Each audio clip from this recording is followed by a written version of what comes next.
27장 1절부터 9절까지와 그리고 뒤에 가서 20절, 21절 이렇게 제가 읽고 말씀을 나눕니다. 출애굽기 27장 1절입니다. 너는 조각목으로 길이가 5규빗, 너비가 5규빗의 제단을 만들되 네모 반듯하게 하며 높이는 3규빗으로 하고 그 네 모퉁이 위에 뿔을 만들되 그 뿔이 그것에 이어지게 하고 그 제단을 노수로 싸고 재를 담는 통과 부삽과 대야와 고기 갈고리와 불 옮기는 그릇을 만들되 제단의 그릇을 다 노수로 만들지며 제단을 위하여 노수로 그물을 만들고 그 위 네 모퉁이에 놋고리 넷을 만들고 그물은 제단 주위 가장자리 아래 곧 제단 절반에 오르게 할지며 또 그 제단을 위하여 채를 만들되 조각목으로 만들고 노수로 쌀지며 제단 양쪽 고리에 그 채를 꿰어 제단을 매게 할지며 제단은 널판으로 속이 비게 만들되 산에서 네게 보인 대로 그들이 만들게 하라. 너는 성막의 뜰을 만들지니 남쪽을 향하여 뜰 남쪽의 너비가 100규빗에 세마포 휘장을 쳐서 그 한쪽을 당하게 할지니. 20절로 넘어갑니다. 너는 또 이스라엘 자손에게 명령하여 감나무로 짠 순수한 기름을 등불을 위하여 네게로 가져오게 하고 끊이지 않게 등불을 켜되 아론과 그의 아들들로 회막한 증거궤 앞 휘장 밖에서 저녁부터 아침까지 항상 여호와 앞에 그 등불을 보살피게 하라. 이는 이스라엘 자손이 대대로 지킬 규례이니라. 아멘. 오늘 우리가 읽은 27장 1절부터 21절까지의 내용은 특별히 외부의 성막과 그리고 그 뜰, 성전의 뜰 혹은 성소의 뜰, 나중에 성전이 지어질 때는 뜰이 더 넓어지지만 그 당시 처음 출애굽을 할 당시에 만들 때에는 뜰 자체가 약 한 45m에서 한 25m 정도의 그 뜰이 만들어졌습니다. 그러니까 지금 우리 교회가 있는 바로 이 방향대로 지성소와 성소가 있습니다. 남쪽과 북쪽을 향하여서 측면이 있고 그리고 동쪽을 향하여서 이렇게 마주보고 있으며 서쪽은 등 뒤로 하나님의 지성소가 여기 있고 성소가 여기 있고 그리고 밖에 나가서 폭이 25, 동쪽을 향하여 25, 남쪽과 북쪽을 향하여서 한 45m짜리의 그 뜰이 있었습니다. 그 뜰에는 오늘 우리가 읽은 것과 같은 바로 이런 모양의 제단이 있었습니다. 제단은 그 당시에 많은 고대 근동지방의 사람들이 다 제단이 있었습니다. 자기들 나름대로 자기들의 신에게 제사를 드리는 제단이 있었는데 이스라엘 제단의 그 특별히 모양이 특이한 것은 그 각각의 네모 끝부분에 뿔이 달려 있었다. 물론 다른 채도 있었고 다른 것들이 걸려 있었지만 뿔이 달려 있었습니다. 이 뿔은 우리가 짐작하고 학자들이 짐작하기는 동물들을 메어놨던 그런 뿔이다라고 생각을 합니다. 결국 이 뿔이 동물들을 메어놨다는 것은 그 뿔로 말미암아 동물들이 이제는 희생의 제사를 드리는데 준비되고 있다라고 하는 그것을 상징하고 있습니다. 묶여있는 동물이죠. 동물이 묶여있지 않을 때에는 자기 마음대로 돌아다니다가 제사장에 의해서 그 동물이 이제 그 뿔에 묶여있게 되면 이 짐승은 곧 제사를 드릴 제물이 될 그런 동물이다라고 하는 바로 그 상징적인 뿔이 바로 네 모퉁이에 있었습니다. 그리고 이 제단은 항상 피가 마르지 않을 정도로 계속 피가 흘렀고 이 제단 위에서는 동물들이 계속 짐승으로 그 희생 제물로 태워졌습니다. 가만히 생각해 보면 얼마나 많은 동물들이 여기서 죽었을까? 양, 소, 염소, 때로는 비둘기 이런 짐승들이 얼마나 많이 이 위에서 죽어가야만 했을까? 지금이 만드는 처음이라고 치고 우리가 주님 오시기 전에 한 1445년경이라고 치고요. 그때부터 약 한 1440년, 50년 주님 오시고 또 주님 오신 다음에도 주 70년까지니까 대략 따지면 1500년. 그러면 1500년 동안 얼마나 많은 짐승들이 이스라엘 민족을 위해서 죽어가야 했을까? 제대로 제사를 드리지 못하는 때도 있었고 그들이 하나님께 절기를 드리지 못하는 그런 때도 있다는 걸 가정하면 그럼에도 불구하고 수많은 짐승들이 매일 피 흘리고 죽어가야만 했던 바로 그 장소가 제단입니다. 그러니까 제단은 피비린내 나는 곳입니다. 우리가 제단을 생각하면은 이상적이고 아이디어라고 멋있고 또 무슨 찬란하고 빛나는 그런 제단이 아닙니다. 우리가 생각할 때 깔끔하게 교회당에 예배당에 가보면 요즘 예배당이야 멋지게 지은 곳들은 제단이 깔끔하고 아름답고 황금색 또는 이런 것들로 치장되어 있지만 실제로 제단은 피비린내 나는 곳이며 실제로 제단은 생명이 죽는 곳이고 실제로 제단은 짐승이 태워지는 곳입니다. 따라서 이 제사장들이 하루 종일 하는 일이라고 하는 것은 성소와 지성소는 1년에 한 번 들어가니까 성소에서 등불 심지 관리하고 일주일에 한 번 떡 관리하고 매일매일 오전과 저녁에 향 올려드리고 그리고는 동물들이 자기들의 그 모든 생명을 드려야 되는 그러한 죄를 대신해서 죽어가야 되는 그 제사를 계속 드려주는 그 일을 제사장들이 하도록 되어 있습니다. 그러니까 사실은 이 제사를 드린다라고 하는 그 내용을 가만히 보면 동물들의 입장에서는 되게 억울한 일입니다. 생각해 보십시오. 제가 만약에 감정을 이입을 해서 그 동물들하고 감정이입이 된다면 그 동물들이 말하는 것을 제가 혹시 들을 수 있다면 아마도 이렇게 얘기할 거예요. 내가 무슨 죄가 있냐? 내가 뭘 잘못했느냐? 내가 당신을 위해서 태어나서 당신을 위해서 털을 제공하고 당신을 위해서 내가 다 필요한 것들을 제공하고 있는데 내가 또 당신을 위해서 죽기까지 해야 되고 내가 죽으면서 피까지 다 흘려야 되고 아마도 이런 말들을 동물들이 죽어가면서 말할 수 있다면 그 무수한 소리들을 아마도 우리가 들을 수 있을 것입니다. 다행히 그들이 그렇게 하지 못하기 때문에 그들은 희생해서 죽는 거죠. 한 죄에 대하여서도 동물이 만약에 죽어야 된다면 우리가 평생 동안 죄를 짓는 그 죄의 숫자나 그 죄의 정도나 이런 모든 걸 감안해서 얼마나 많은 제사를 우리가 드려야 될까? 얼마나 많은 동물들이 나 때문에 죽어가야 될까? 막 끔찍하게 죽어가야 될 것입니다. 구약 1500년 동안 이스라엘 민족만을 위해서 죽어가는 짐승도 우리가 헤아릴 수 없는 정도이거늘 온 인류를 위하여 만약 짐승들이 죽어간다면 아마 이 세상에 남아있을 짐승이 없을 정도로 양, 소, 염소 남아있을 것이 없을 정도로 죽어야 됐을 것입니다. 자, 그러면 그 짐승들의 피 양을 우리가 한번 따져봅니다. 헤아릴 수는 없습니다. 그러나 내 죄 때문에 흘려야 되는 그 짐승들의 피를 다 한번 우리가 우리의 어떤 무게로 잰다면 그 무게를 감당할 만한 그 무게에 해당될 만한 그러한 어떤 뭐가 있어야지 그 매번 이렇게 임시적으로만 제사를 드려서 임시적으로만 우리의 죄를 덮어주는 일을 또 하고 또 죄지면 또 와서 또 하고 또 죄지면 또 와서 하는 이것을 계속 반복하면 인류의 삶은 얼마나 번거롭고 힘든 일입니까? 제단은 하나님께서 임시로 템포러리 임시로 만들어주신 하나님께 나오는 방식이었습니다. 제단은 하나님을 만나는 곳이었습니다. 그러나 그 제단에 제일 먼저 있어야 될 것은 피 흘림이었고 피 흘림이 없이는 하나님을 못 만났습니다. 이건 아예 하나님이 정해놓으신 딱 정해놓으신 방법입니다. 피 흘림이 없이는 나를 못 만난다.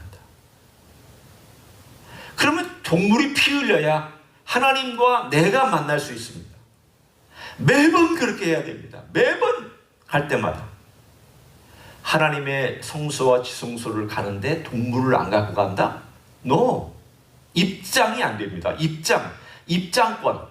쉽게 얘기하면 우리가 어디 갈 때 입장권이 필요했는데 그 입장을 하려면 동물 비둘기, 가난한 사람 비둘기, 또는 양, 염소, 혹은 소 이런 것들을 가지고 가야 하나님께서 그 피를 보고 만나 주셨습니다.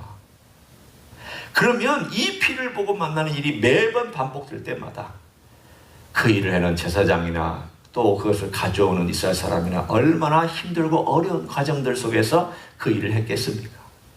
그럼에도 불구하고 구약은 하나님께서 죄 많은 이스라엘 백성 가운데서 함께 계시면서 만나주신 내용을 담고 있습니다. 우리는 거기에서 은혜의 그림자를 봅니다. 은혜의 역사를 봅니다. 하나님께서 죄인을 만나주셔서 그 피를 통하여 좋다, 네가 나를 만나러 올 때에 피를 가지고 와라. 왜냐하면 너는 죄인이니까. 따라서 그들은 하나님께 나올 때마다 자기가 죄인인 것을 알고 왔습니다. 나중이 되면 이게 변질됩니다. 어떻게 변질될까?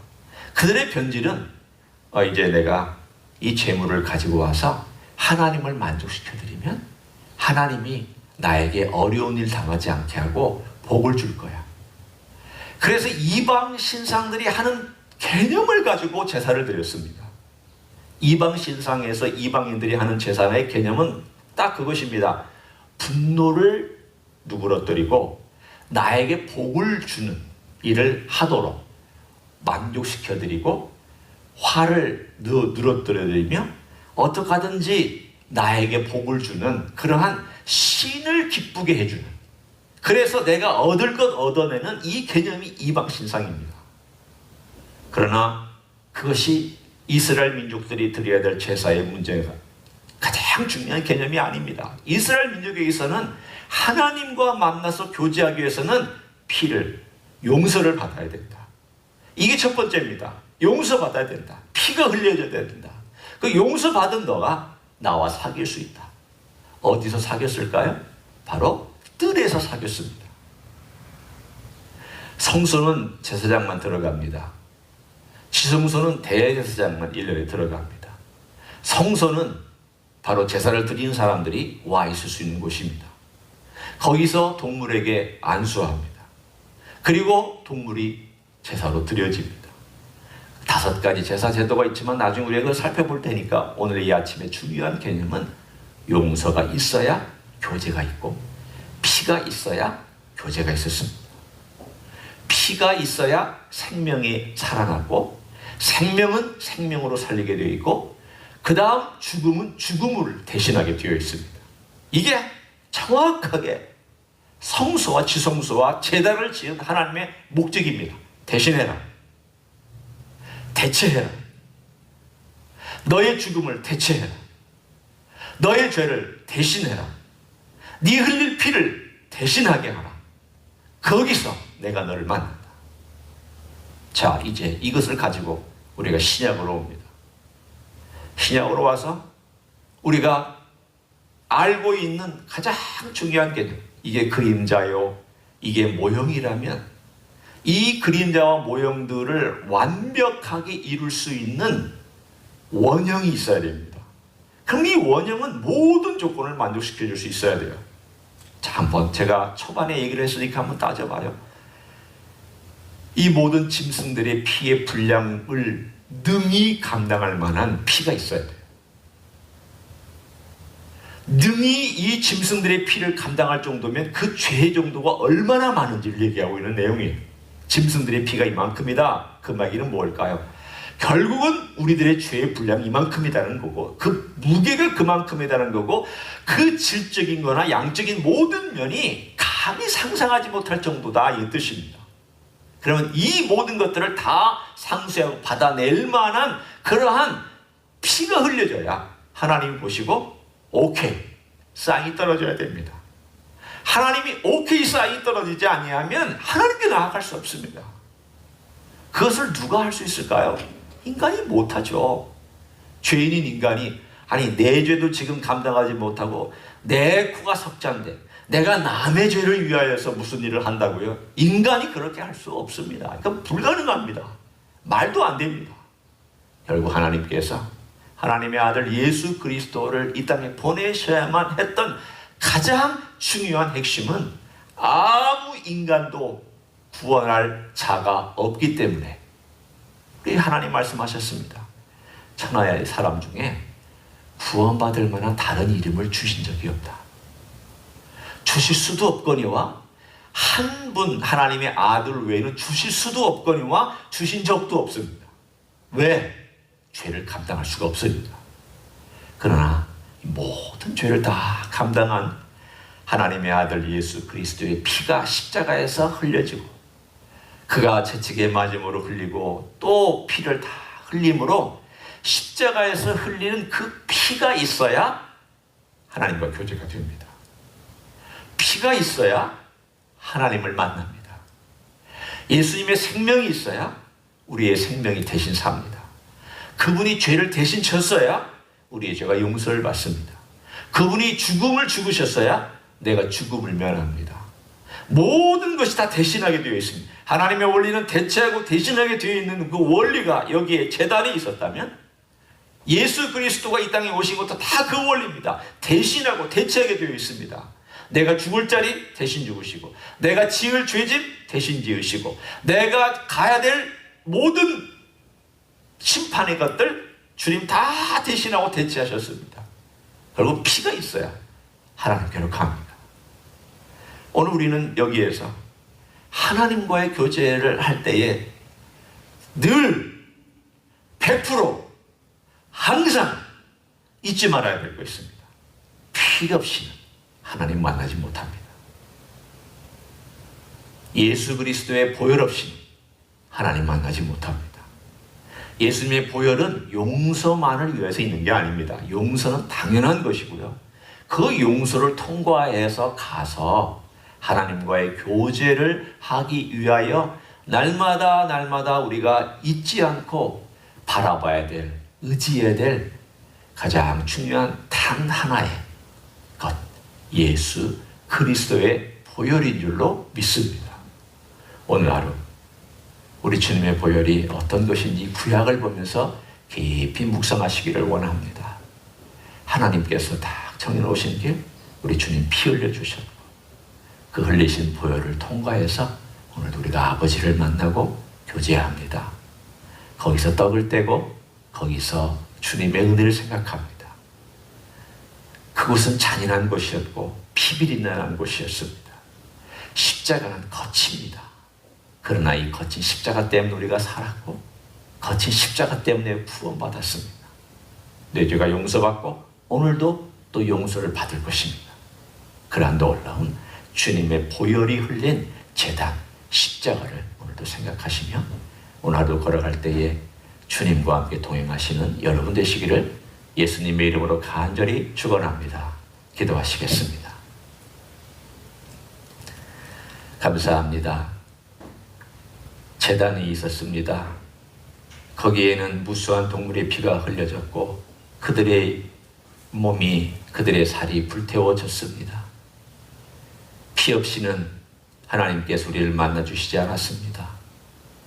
짐승의 죽음이 없이는 하나님께서 우리를 만나주시지 않았습니다. 그렇게 피가 흘려야만 했고 죽음이 있어야만 하나님과 겨우 교제할 수 있었습니다.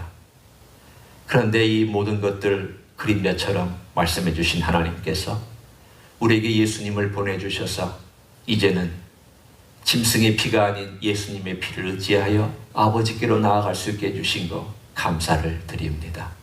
이 놀라운 일을 우리에게 행하여 주셨습니다. 주님께서 거친 십자가에서 거칠게 사람들이 다루었고 거친 경험을 하시다가 우리 주님은 모든 피 흘리시고 모든 사랑 다 쏟아주시고 모든 것 다 베풀어 주시고 우리를 위하여 대속의 죽음을 죽으신 것을 감사를 드립니다. 부활하심으로 승리한 것도 감사를 드립니다. 오늘도 이러한 놀라운 주님의 보혈을 의지하여 아버지께로 나아갈 수 있기를 원합니다. 피 없이는 아버지께로 갈 수 없고 주님의 보혈 없이는 교제할 수 없음을 믿습니다. 오늘도 주님의 피를 의지하고 생각하고 묵상하고 그것이 또한 내게 발라져 있으며 그것을 의지하여 살아가는 하나님의 종들로 만들어 주시옵소서. 오늘도 복된 하루 되게 해주시고 어려운 과정 속에서 우리 주님과 동행하는 귀한 시간들 되게 축복하여 주시옵소서. 이제는 우리 구주 예수 그리스도의 은혜와 하나님 아버지의 극진하신 사랑과 성령 하나님 교통하심의 역사가 오늘도 제단 위에 드려졌던 양처럼 자기 스스로 십자가 위에서 들이심으로 하나님의 모든 일을 만족시켜 주실 뿐만 아니라 우리를 위한 사랑과 우리를 위한 대속의 죽음을 죽으시고 승리하신 우리 주 예수 그리스도를 오늘도 바라보며 그 보혈 의지하며 하나님께 나가기를 원하는 이 자리에 참여한 모든 종들 위에와 주 임재 이숙의 위에와 가정에서 예배드리는 종들 위에와 또한 온 가족들 위에와 이민교회들과 한국교회들과 선교사님들 위에 이제로부터 영원히 함께 하실지어다. 아멘.